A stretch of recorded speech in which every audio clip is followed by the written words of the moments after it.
Welcome to another episode of the Fan Zone podcast. Your home for all things Bolton Wanderers, up the Trotters, the Northwest's #1 podcast. Good evening, ladies and gents. Welcome back to another episode of the Fan Zone podcast. It is, of course, time for the preview show as we look ahead to an all-important fixture this weekend. It is Exeter City at home, and who better to join us this evening to discuss all things Exeter than Jon Beer. How are you this evening, my friend? I'm good. Thank you very much for having me. I'm looking forward to it. No, it's our pleasure. Obviously, those of you who are avid viewers of the preview show, which I know some of you are, I can see some of you in the chat already, will have seen Jon on the show before. And if you want to find out any more about Jon and what he gets up to, including his own podcast, then if you check the link in the description, you can head over to his Twitter and find out everything you need to know over there. But, ladies, gents, without further ado, we will get stuck in. A very warm welcome to you all. I can see you in the chat already. Ian, Dan, Jordan, Leslie, David, other David, thank you for tuning in. But we'll kick things off. Our first segment, as always, is season so far.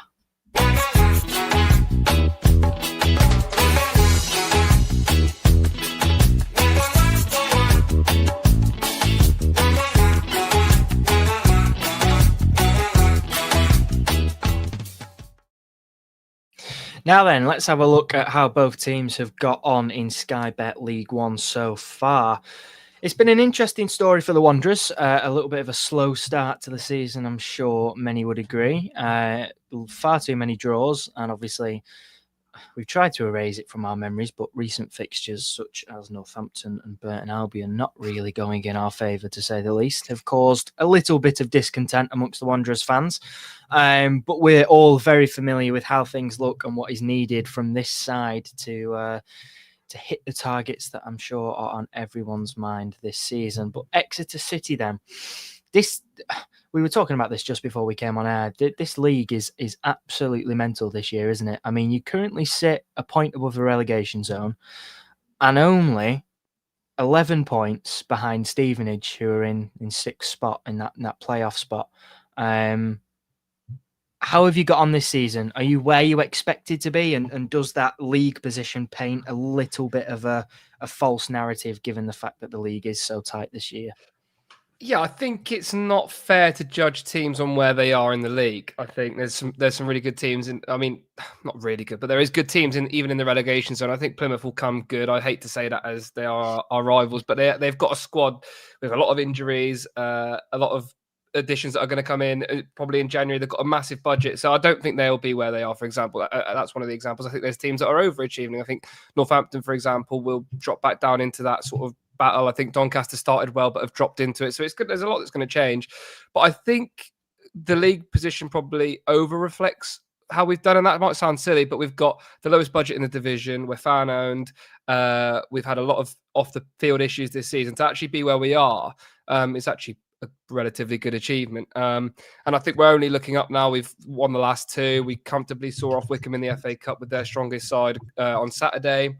Beat Wimbledon, who have had a really good start to the season, on Tuesday. So I think we're looking up rather than down currently. But I think we're probably maybe a little bit over where we should be doing. So I think most fans are relatively happy with where we are. I think we know what our expectations are for League One every season. And unfortunately, that is to try and survive. Yeah, of course. And you mentioned off the field issues there. It's something that I think a lot of clubs at this level are familiar with, and Wanderers certainly fit into that category. Financial problems were eased somewhat, obviously. Birmingham City paid some of the instalments for a sell-on fee for Jay Stansfield, and the coffers were boosted. But talk to us about that.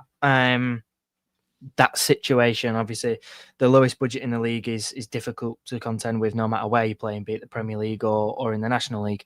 And your academy has had a very good track record of producing prospects that have helped you ride that wave a little bit.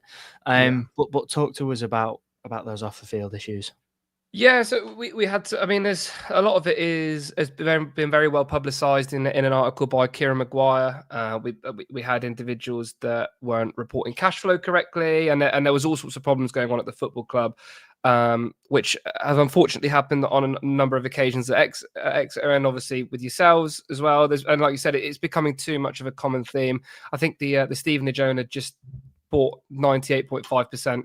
So he's raised his stake, and he released a statement, or he was interviewed about saying basically clubs need to become a little bit more self-sustainable. They can't keep being funded by owners. And I think it's good to hear other owners basically have the same thought process. There's definitely a huge problem in the Football League with that. But you know, our academy has kind of kept us going, sustained us for a long period of time. We've had some brilliant players come through. It started with Matt Grimes, and then Ethan Ampadu, Jay Stansfield, Ollie Watkins obviously being the most notable one that came through, and obviously went on to achieve what he has achieved, scored one of the most memorable goals in English history, certainly in recent English history as well. So yeah, we've done very well, but that was something that was planned years in advance. I think Julian Tagg, a very big figure at Exeter City, spoke about it a lot.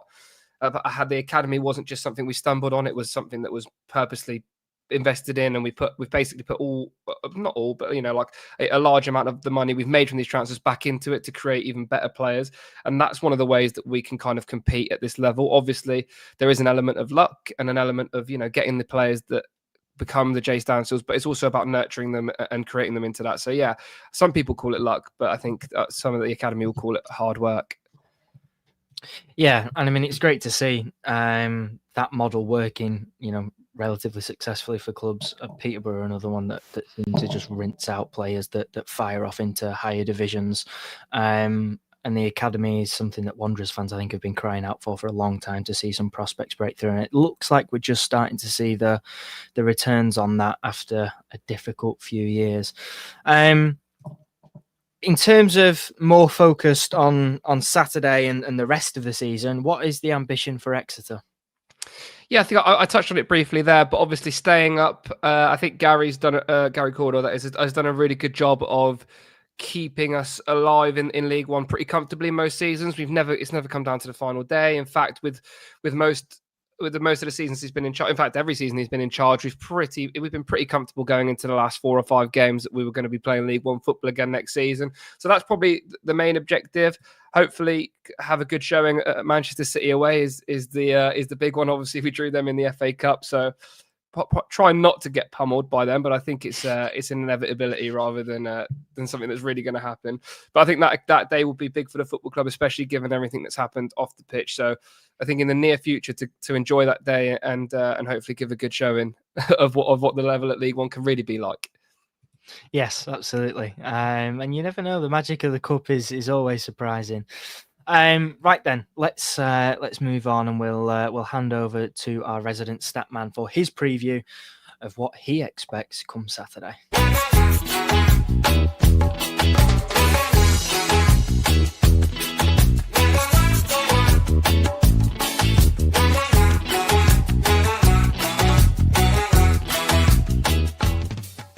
Hello everybody, welcome back to Get Stats On with the Statman, and today we're of course going to preview the Exeter City game this weekend. There is no rest for the Statman, and that is exactly how he likes it, because he'd be proper bored otherwise. So let's get straight in to the footy. Again, let's not worry about the angle, shall we? It's been a busy day, but let's crack on, shall we? So, every stats app says Exeter plays a 3-3-3-1 formation. Now, they don't, because, no. In reality, they play a bit more of a 3-4-2-1 or a bit of a 5-2-3, whatever you want to call it. There's 3 centre-halves, there's 2 central midfielders. One of them pushes up to join the attacking midfielders when they've got the ball. But, yeah, it's not a 3-3-3-1. And if it somehow turns out to be like that, then yeah, I don't even know what to say because that would just be stupid, would it not? But anyway, let's get into some more stats, shall we? So they've won 2 of the last 5 games in all competitions, including a 4-0 win over the next opponent's game. Hang on. I don't know if it's next weekend. The team you play after, Exeter, which is Wickham, they beat them 4-0 in the FA Cup, which is pretty bloody good, if you ask me. But, to be fair, in the league, the wins haven't been as common. They beat Wimbledon 1-0 on Tuesday, but the last league win before that game was actually in October, 23rd of October, 2-0 win at home to Plymouth Argyle. And at home is key because they are much better at home than they are away from home this season. They've played 9 games at home, 9 games away from home. They've got 14 points at their own ground and 6 away. Quite the difference, if you ask me. And that's obviously a big advantage for you because you're playing at home this weekend. So that's a big, big plus point for yourselves. Now, let's have a look at how they actually play, shall we? So when they've got the ball, they struggle. They rank 20th in the league for goals scored. Pretty poor. The same for expected goals. Pretty poor. Which does just sort of mean that they don't really miss a load of chances. They just don't create many. 19th for shots on target in the league. But this is where it gets a little bit strange now, to be honest, because they're in the top 10 in the league for average possession, with over 50% per game on average, about 52. They make the 6th most passes per match, with the 4th most accurate long balls per game. I don't really understand how all of that comes together to form the team, but let's just sum up the stats that I've just read out there. They do like to have the ball. They like to get a grip of it as much as they can, even if that means in their own half. They're going to keep looking long. They don't really like to play it wide. Keep it in the centre. And they'll keep it on the floor until they spot a long ball and then gone. Brief summary. So your defensive line will be key. They've all got to be switched on, watching the runs in behind. So it could be a game for Christie. Even though I said in the last game I think he'll probably be dropped because he just started the game before. Anyway, his experience could be pretty crucial. Let's go to defensively then, shall we? Because it's not just about attacking, is it? They are much better defensively. At least the numbers suggest that. Well, let's get into it, shall we? They concede about 1 goal per game, which is the 4th best record in League One this season, which you're actually in second yourself, so pretty impressive. But they've conceded 21.6 expected goals. And I know I can hear you screaming about XG, but that just means that they probably should have conceded 3 more than they actually have. So is that the keeper making big saves? The stats don't really suggest that, but again, I've not watched every minute of Exeter football, so potentially. Could be goal line clearances. Again, I've not watched every minute of Exeter football, so it could be, it could be incredible blocks, and it looks like they're going in until last minute. Slide tackle, bang! And we all love one of them, don't we, to be fair. So yeah, they tend to perform better in their own box than the one they're attacking into, which is... But again, they're not as good away from home, so that's a big plus point.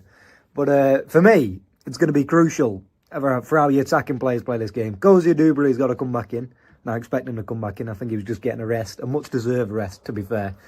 And it wouldn't surprise me if Dolby got the nod, to be honest, because obviously Burstow's not been on the greatest of form, even though he was pretty quality at the start of the season. But Dolby's skill set could suit this game.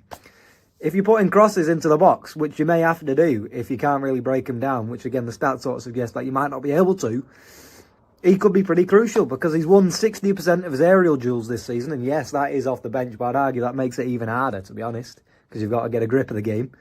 And that is over 7 aerial duels won per game, so that is also pretty mega. And his hold-up play is also pretty good. And that could bring Dempsey and Cozy Dubry into the game if they're both playing.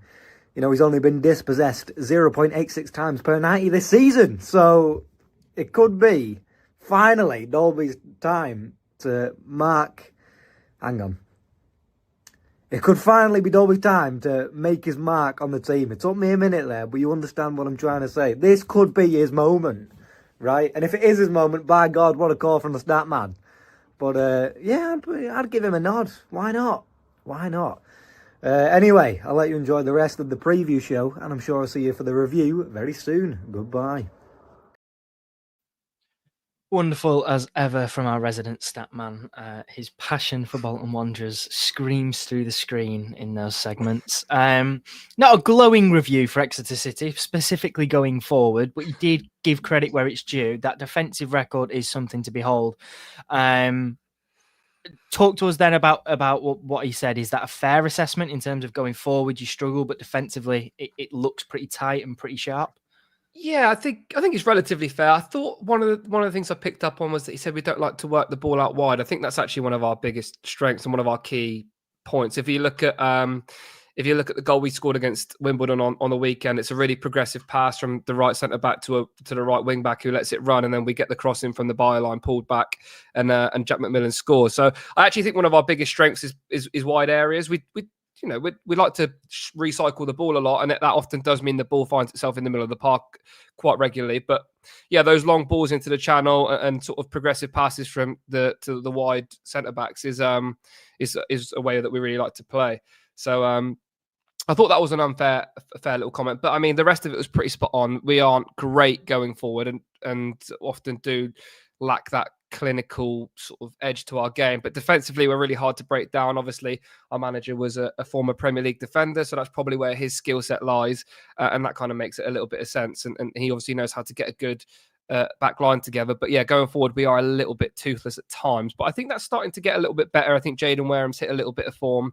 He seems to be popping up with a few really important goals, so that's quite key. Yeah, I mean in terms of that, playing against teams that are difficult to break down, and it's something that Wanderers have struggled with not just this season but for years, it feels like anyway, and it certainly makes for an interesting proposition because we've got such technical players. The likes of Cozy Dewberry, Dempsey coming back to full fitness has been a real breath of fresh air, especially in that number 10 role, which has been a little bit absent, it feels like.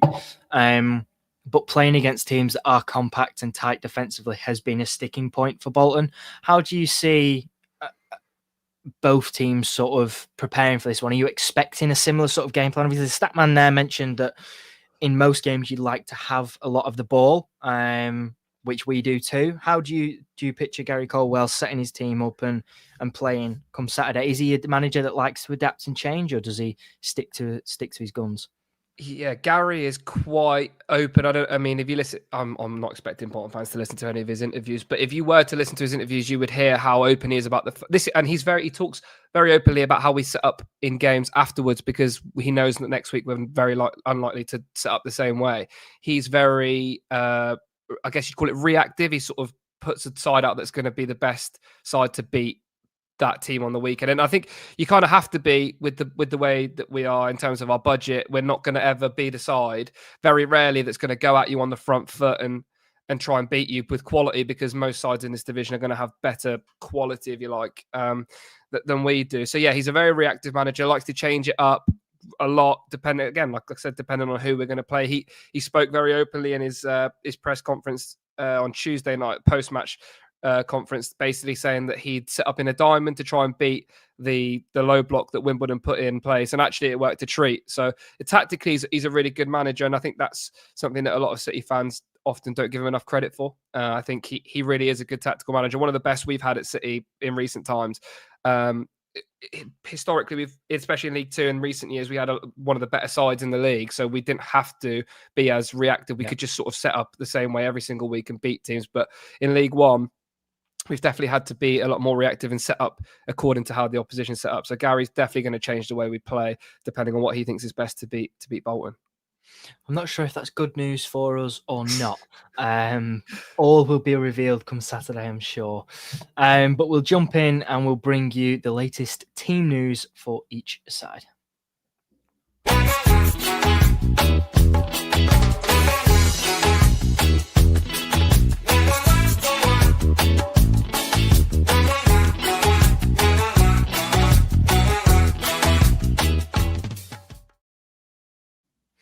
Now then, John, since you're our guest, we'll hand over to you first. Talk us through that Exeter team, and are there any big misses that might play into the hands of Wanderers?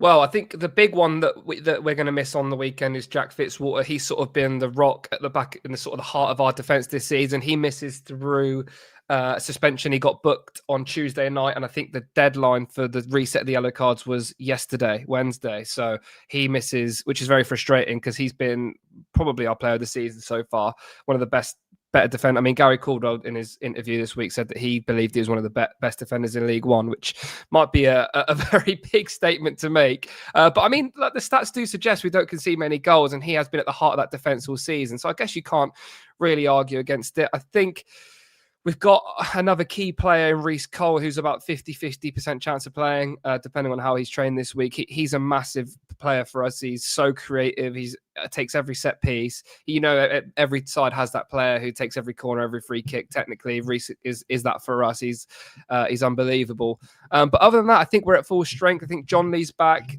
John Lee Efeko, who we signed from Rangers in the summer on a permanent deal. I think he genuinely has got a shout for being one of the best defenders in the league. I don't know if you were at the Bolton Exeter game last season at your place where we managed to turn you over somehow. John Lee played in that game. The big centre half with dreadlocks. He's quite recognisable when you see him. He's back fully fit and hopefully ready to start. He makes a massive difference in the way we play because both of our wide centre backs, it'll be John Lee on the left side, Pierce Sweeney on the right side, are very good technically, got really good distribution, and then can also hit that long pass, especially diagonal across the pitch to the opposite wing back. It seems to be one of our big outlets. So it'll be interesting to see. Those two haven't really been able to play in the same team a lot this season. John Lee's had a really big injury that he's just come back from.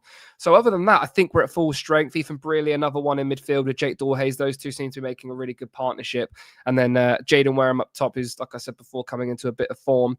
The stat man's got his spot on. We do like to play with those three centre backs. It's often hard to define whether it's a 3-back or a 5-back. I think it depends with how much pressure you're under in games. But yeah, I think we will still line up with that formation. We've played it the majority of the games this season. Over half the games we've gone with that lineup. So I think Gary thinks that is often the best way for us to play. Yeah, it was certainly a change side that went out against Mansfield for the Wanderers. Mario Kozu-Dewberry, the key talking point that'll probably come back in. Thankfully, it was nothing too serious that kept him out, other than, as the statman said, a hard-earned rest, which I think we can all agree he fully deserved. So it's likely he'll come back in for Fours on the right and possibly Dalby. Schumacher said in an interview that Burstow's obviously feeling a little bit frustrated and that the goal drought that he's found himself in, he'll just have to stay patient and stick with it. Whether that's an inclination that he'll keep getting picked, who knows? But we are fortunate that we've got options, and Dalby is more than capable of coming in and making an impact, you would hope. Ibrahim Sissoko may return to the squad. Obviously, some impressive run-outs in the Cup for him. Richard Taylor's still expected to be sidelined with a groin injury as well, which is unfortunate for him. But other than that, it seems pretty good on the Wanderers' injury front.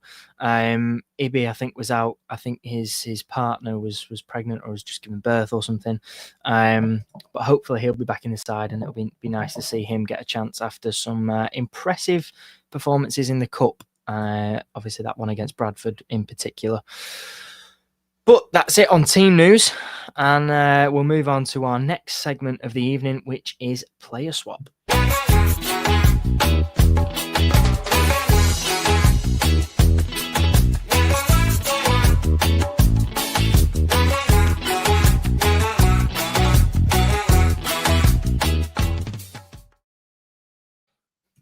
Now, just before we dive into that, Leslie, you need to get the Statman to a game, Ben. It is on our list of things to do. We are absolutely desperate to get him to attend, and we might even record a nice little video with him. But yes, it is on our list, and we will try our best to make it happen. Right then, Player Swap. Let's talk all things Player Swap. John, we'll hand over to you first. This segment has progressively gotten significantly easier for people that come on the Fan Zone podcast. At the start of the season, it was a little bit tough. Most people have got one answer and one answer only, though. The person who I think you're going to pick has been banned on a couple of occasions from Fan Zone Man of the Match awards because he just seems to pick them up all the time. But tell us, who are you choosing to change sides?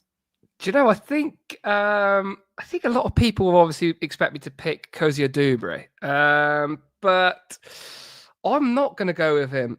I'm actually going to, and this might sound ridiculous, I don't know, but I've gone for Ethan Irahan. Okay. And that might be a weird one, but I think actually, look, I'd love to have someone like Amaro Kozia Dubry in our team, right? Obviously. And he's been setting the league on fire. I actually said, we did our preview show a couple of days ago. I actually said he's hitting very similar levels to Louis Barry. I think he's an incredible player. Even the way he runs on, everything about him is very, very, not similar players, but the levels they're reaching are very similar. But I just think someone like Ethan Irahan would have a bigger impact on our squad. Our midfield lacks, it's really good technically, but lacks a little bit of physicality. And I think he's that kind of player that would come in and really enhance us. So I'm going to go for him. I know that's a little bit of a rogue shout. It is. That's a bit of a curveball, but it's a great shout. Ethan has struggled a little bit to get in the side through injuries, and that's been really unfortunate because we did expect big things from him. But in the games that we have seen him, he has looked that well-rounded midfielder that isn't afraid to put himself about, but also on the ball is technical and more than capable of performing in a team that likes to have the ball and play around with the ball quite a lot. From an Exeter City point of view, this was a tough one for me because there's a couple of positions that Wanderers A, lack depth in, and B, could be without players next season. Obviously, the likes of Kozia Dubry. It would be miraculous if we're in League One at least that he returns for another season. But who knows if we end up in the Championship. So I went for a certain Ed Turns, a nice young-ish centre-back. Obviously, he's 23, still got a good number of years ahead of him. And I think the centre-back department for Wanderers has been difficult. In terms of depth, we've got pretty good depth there, but it would be nice to have someone that's nice and young that could come in and offer us some squad depth. We've suffered a little bit with injuries in that position. And I think Ed Turns would make a pretty good addition to the Wanderers squad. Talk us through his season. He's obviously not, in recent weeks, not featured probably quite as much as he would like. But how do you see him progressing at Exeter City? Yes, and that's a really interesting pick. I think it's very similar to Ethan, actually, in many ways, in the sense that he's had a couple of little niggly injuries that have kept him out the squad. But I think ultimately he is our second choice sort of left-sided centre-back. I think, unfortunately for him, I think he came in with the idea of sort of cementing down that left-sided centre-back spot. And on his debut against Nottingham Forest, I mean, he did get sent off, but that was about in the 89th minute. He was by far one of the best players on the pitch and actually was a big reason why we managed to get even to extra time and penalties against Forest in that FA Cup tie. So it looked like it was going to be this brilliant, really positive signing, and then struggled a little bit in times last season, especially towards the end. He picked up a big facial injury, which meant he had to wear a mask. And I think there were some comments made about him being a little bit more fearful of putting himself into some of those duels after quite naturally something like that happens. So it is an interesting pick. I think he is someone that as soon as I am without a doubt certain we will sell John Leofeco to a Championship side sooner rather than later. I think he's genuinely an exceptional talent. Someone I was really surprised Rangers let us have, given how good he was for us last season. So I think once he goes, he will take that natural step into that left centre-back position. But I think given how good John Lee is, he's struggling to really cement his spot in the side. But I think, John Lee's quite injury prone is what I would say. So if he was to lose his shirt due to an injury, then maybe, Ed Turns could really try and cement that spot. That's the only way I can really see him getting into the squad. But like you said, someone for the future, definitely someone we signed from Brighton who obviously know a lot about young talent. So you don't get into a Brighton squad or a Brighton Academy, if you like, without being a really good player. So there's obviously something in there. I think we're just waiting for it to really, truly come out. Yeah, a very similar situation to one of Wanderers' players, Will Forrester, struggled massively with injuries and had the most rotten luck you could think of, but has shown glimpses of what he could be capable of. Not sure whether he'll be here come January or probably definitely not in the summer, which is unfortunate. So that would be my replacement for a Will Forrester. Would be an Ed Turns. Right then, we'll round off this evening's episode with our all-important What's the Score?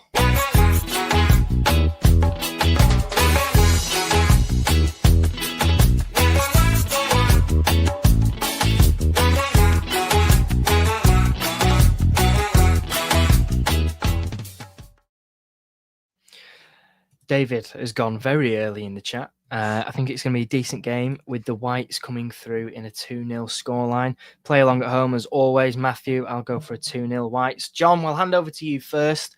Obviously, nobody likes betting against their own team. Not many people do, actually, but let us know. What is your score prediction come Saturday? Do you know, I've gone for a score draw. I've gone 1-1. I think it'll be a low-scoring game. I think you'll overrun us in the opening exchanges. I think we'll struggle to deal with it. You think you might score an early goal, and I think we'll slowly build into the game and maybe equalise late on. I feel like that's something we seem to be play really well, other than the 7-0 a few years ago when we do play against you away. So we normally give you a tough game, except for that one in particular. So yeah, I think it'll be a score draw. I'm going to go 1-1. Yeah, I would really hope we don't draw, because there's just been so many this season. It would extend our unbeaten home run. We are the only team in League One that remains unbeaten at home. So I'm confident that we will come away with at least a point. But I think given the nature of Wanderers' season so far and where we hope to be, and particularly now that we're over a run of fixtures that most fans thought was a really tough period, Luton, Bradford, Huddersfield, Cardiff, all in quick succession. The next run of fixtures looks pretty steady, and there's some huge opportunities there for us to really progress up the table, which is really, really important for us, and to keep ourselves in that hunt, be it for the playoffs or automatics, come what may. I'm gonna go for a 1-0 Wanderers win. Like you, I don't think it will be a high-scoring game. I don't think, given the way that you'll probably set up and be difficult to break down, and your defensive record, which is outstanding, I'd be very, very surprised if it is a high-scoring game, but I'm confident that we'll have enough in us. We've kept a large number of clean sheets, and we've looked pretty competent defensively. So I'm going to go for a 1-0 Wanderers win. Leslie said if I do predictions, I usually jinx it, so I'm staying out of this one, which is fair enough. Ladies, gents, thank you very much for watching. It's been a pleasure to have you all with us. And of course, John, it's been a pleasure to have you on the show. So thank you for joining us. Thanks for having me. No, it's been a pleasure. It's good to. It's always good to find out a little bit about the opposition when you're traveling to the game. So I feel like I'm well equipped now for the game on Saturday. Absolutely, it's always a pleasure to have guests on. So yeah, if you, like I said before, if you want to find out any more about what John gets up to, and go and have a listen to his podcast, and if you head to the link in the description, you'll find his Twitter over there. This evening's episode has been sponsored by B2B Workwear, who are of course the preview show sponsor for this season. And if you want to find out any more about them, then if you head over to our website www.thefanzonepod.co.uk, you can do exactly that. And finally, before we round off, if you've been keeping an eye on our socials, you will have seen that we are doing the Fanzone Advent Calendar again. Day 7, I think, was our hampers. And now, if you haven't seen that, if you head over to our if you head over to our socials, we're giving away 3 Wanderers hampers. I shouldn't have said 3 because nobody knows how many we're giving away. But we're giving away 3 hampers. There you have it. All you've got to do is subscribe to the Fanzone Pod, which if you're watching the preview show, I imagine most of you will be. But go and drop a comment on our post, be it on Facebook, Instagram, or Twitter, and tag or mention who you want to be nominated and why you think they deserve it. And we'll be coming and giving some of those out very, very soon. But thank you very much for watching. It's been the Fanzone Podcast. Of course, it's the preview show, and we'll see you very soon for our post Exeter City podcast. Until the next time, take care.